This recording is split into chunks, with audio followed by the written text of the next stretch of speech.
I just also want to say that I'm a skeptic about how much the governments can do.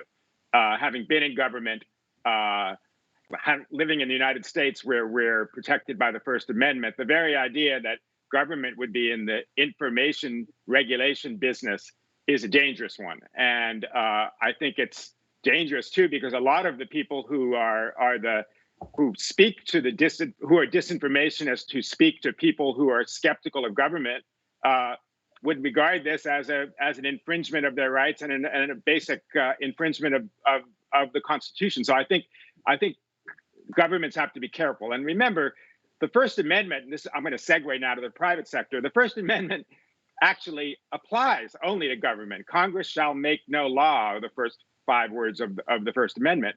That doesn't apply to the private sector. That doesn't apply to Google. That doesn't apply to Microsoft. That doesn't apply to Twitter.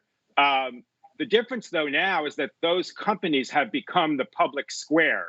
And so now they have a higher responsibility, I would say, to regulate their own public spaces. I mean, the definition of the First Amendment now and free speech is determined by Facebook, not by the United States, and not even by the Supreme Court.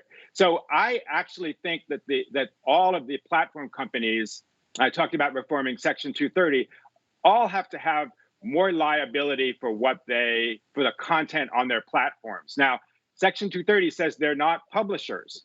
Well, not only are they publishers, they're by far the biggest publishers in the history of the world by an exponential margin. And that makes it seem hard. Well, how can we edit all the stuff on our platform? It's by non-professional people. I'm not asking everyone to edit everything the way edited. I used to be editor of Time Magazine, the way everything in Time Magazine is edited. But where there's content that is disinformation, hate speech, speech that is racist or sexist, speech that indirectly leads to violence, all of those things, that platform companies have to have liability for it. And that law, the Section 230 law, which was written, when MySpace was big, it has to be updated. And there is a weird consensus between left and right to amend Section 230. Each side wants to do that for a different reason. But I do think that making the platform companies and the tech companies more liable for their content that is on their platforms is the way to go. It's better than any government regulation.